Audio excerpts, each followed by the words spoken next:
النقطة رقم 4 ودايما في فيديوهاتي بأكد عليها، شباب قول لي مين 5 أصحابك وأنا أقول لك مستقبلك شكله عامل إزاي.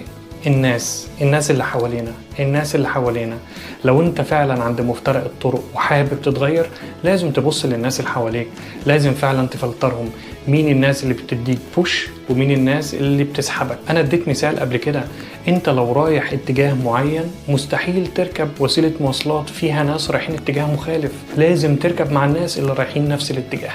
فيا شباب الناس اللي حواليك